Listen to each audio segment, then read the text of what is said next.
Hi! In front of me is Asus ROG Phone 60, and today I would like to show you how you can manage autocorrection.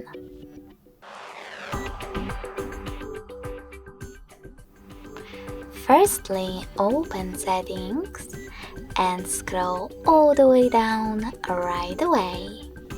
Then select System. Following that, click on Languages and Input, On-Screen Keyboard, and Keyboard.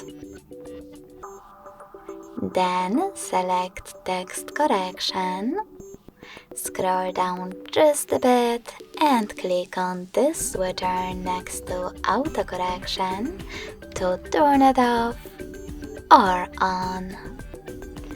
Thanks so much for watching. If you enjoyed this video, leave a like, comment and subscribe. Bye!